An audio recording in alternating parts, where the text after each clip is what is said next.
سورہ کہف مجھے بے حد پسند ہے کیونکہ اگر انسان اسے سمجھ کر پڑھے تو اس میں زندگی کے لیے بے شمار حکمتیں۔ اس صورت میں اصحاب کہف کا واقعہ بیان ہوا ہے۔ وہ چند نوجوان جو اپنے ایمان کو بچانے کے لیے اپنا گھر بار چھوڑ کر نکلے تھے اور اللہ سبحانہ تعالیٰ نے ان کی حفاظت سب سے بہترین انداز میں فرمائی۔ حدیث میں آتا ہے کہ جس نے سورہ کہف کی ابتدائی 10 آیات یاد کر لی اسے دجال کے فتنے سے محفوظ رکھا جائے گا، اور جو شخص ہر جمعے کے دن سورہ کہف کی تلاوت کرتا ہے اللہ تعالیٰ اس کے لیے اگلے جمعے تک نور فرما دیتا ہے۔ انشاءاللہ کل سے 5 ڈے سیریز سٹارٹ ہو رہی ہے جس میں ہم یہ سیکھیں گے کہ سورہ کہف میں ہمارے لیے کیا لیسنز ہیں۔ اگر آپ کے سامنے یہ ویڈیو آ رہی ہے تو آپ دوسروں کے ساتھ شیئر کریں تاکہ سب اس سیریز کا حصہ بن سکیں۔ سورہ کہف کا سب سے پہلا سبق ہمیں اصحاب کہف کے واقعے سے ملتا ہے۔ یہ وہ چند نوجوان تھے جن کے سامنے 2 ہی راستے تھے، یا تو ظلم کے آگے سر جھکا دیں یا پھر سچائی پر ثابت قدم رہ کر سب کچھ قربان کر دیں۔ پتہ ہے انہوں نے دنیا کی محرومی تو قبول کر لی مگر ایمان کی محرومی قبول نہ کی۔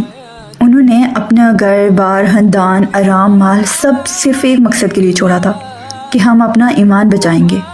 وہ کسی بادشاہ یا فوج کی طاقت کے سہارے نہیں نکلے تھے، ان کا سہارا صرف اللہ تھا۔ جب انہوں نے اللہ سبحانہ تعالیٰ کے لیے قدم اٹھایا تو اللہ نے ان کے لیے راستے کھول دیے۔ پہاڑوں کے بیچ ایک غار ان کے لیے رحمت بن گئی۔ پھر اللہ نے انہیں گہری اور لمبی نیند سلا دیا۔ کئی سال گزر گئے لیکن ان کا جسم بھی سلامت رہا اور ان کا ایمان بھی۔ تو اس واقعے سے ہمیں کیا سیکھنے کو ملتا ہے کہ کبھی کبھی اللہ بندے کی حفاظت ایسے طریقے سے کرتا ہے جو انسانی عقل سوچ بھی نہیں سکتی۔ اور ایمان کی حفاظت دولت یا طاقت سے نہیں ہوتی، ایمان کی حفاظت سچائی، ہمت اور اللہ پر بھروسے سے ہوتی ہے۔ جب آپ اللہ کے لیے قدم اٹھا لیتے ہیں پھر چاہے کوئی بھی آپ کے خلاف ہو، دنیا بدل جائے، زمانہ مخالفت کرے، حالات مشکل ہو جائیں، لیکن جو اللہ کے لیے کھڑا ہو جائے اللہ اسے کبھی تنہا نہیں چھوڑتا۔ سورہ کہف میں سے دوسرا سب سے بڑا سبق جو ہمیں سیکھنے کو ملتا ہے وہ اس شخص کے واقعے سے ملتا ہے جس کے پاس 2 باغ تھے۔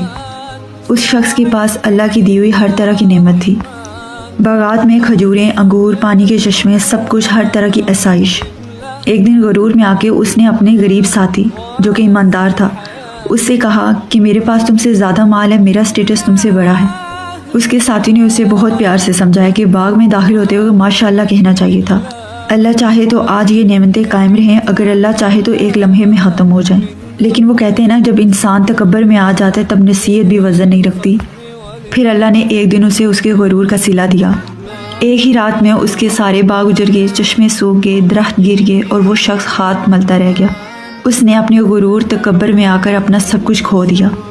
اس واقعے سے ہمیں کیا سیکھنے کو ملتا ہے کہ جب انسان نعمت پر غرور کرنے لگے تو نعمتیں واپس لے لی جاتی ہیں، لیکن اگر انسان انہی نعمتوں پر دل سے شکر ادا کرے تو اللہ تھوڑی چیز میں بھی برکت دے دیتا ہے۔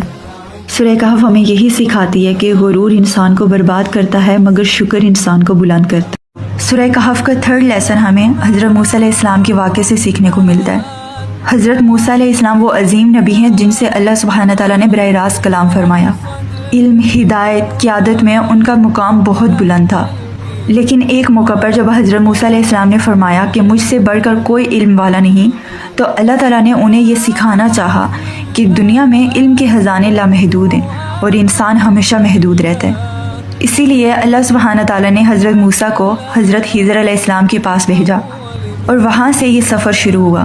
یہ سفر عام نہیں تھا، یہ صبر کا سفر تھا، حکمت کا، سمجھنے کا سفر تھا، اللہ پر یقین کرنے کا سفر تھا۔ اور اس سفر میں 3 واقعات پیش آئے۔ پہلا واقعہ، حضرت خضر علیہ السلام نے کشتی میں سوراخ کر دیا۔ ظاہر میں دیکھنے کو یہ ظلم لگتا ہے، ناانصافی لگتی ہے۔ حضرت موسیٰ نے فوراً پوچھا آپ نے یہ کیا کیا؟ اور دوسرا واقعہ، ایک معصوم بچے کو قتل کر دیا۔ یہ تو اور بھی زیادہ ناقابل برداشت تھا۔ حضرت موسیٰ علیہ السلام کا دل تڑپ اٹھا، سوال پھر زبان پر آ گیا۔ اور تیسرا واقعہ، ایک بستی میں جہاں کسی نے ان کی مہمان نوازی تک نہ کی تھی، خضر علیہ السلام نے ایک ٹوٹی ہوئی دیوار بغیر کسی اجرت کی سیدھی کر دی۔ یہ عمل بھی سمجھ سے باہر تھا کیونکہ انسان ظاہر کو دیکھتا ہے۔ آخر کار حضرت خضر علیہ السلام نے حضرت موسیٰ کے سارے سوالوں کا جواب دیا۔ جس کشتی میں سوراخ کیا تھا وہ کشتی غریب لوگوں کی تھی، اگر وہ صحیح رہتی تو ایک ظالم بادشاہ اسے چھین لیتا۔ سوراخ دراصل حفاظت تھا، اور وہ بچہ جس کو قتل کر دیا گیا تھا وہ بڑا ہو کر اپنے والدین کے لیے آزمائش بننے والا تھا۔ اللہ نے ان کے لیے اس سے بہتر اولاد کا فیصلہ فرمایا۔ اور وہ دیوار جس کو سیدھا کر دیا تھا اس کے نیچے 2 یتیم بچوں کا خزانہ دفن تھا۔ اللہ چاہتا تھا کہ وہ خزانہ ان کے بالغ ہونے تک محفوظ رہے۔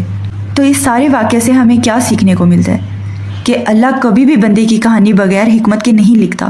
کبھی جو نقصان ہمیں نظر آ رہا ہوتا ہے وہ دراصل ہمیں بچانے کے لیے ہوتا ہے. کبھی جو دیر ہوتی ہے وہ ہمارے حق میں ہوتی ہے. کبھی جو ہمیں لگتا ہے ہم سے چھن گیا ہے وہ کسی بہتر عطا کی تیاری ہوتی ہے. لیکن انسان جلد باز ہے، وہ چاہتا ہے کہ ہر سوال کا جواب ابھی مل جائے. سورہ کہف ہمیں خاموشی سے پیغام دیتی ہے، صبر کرو، بھروسہ رکھو.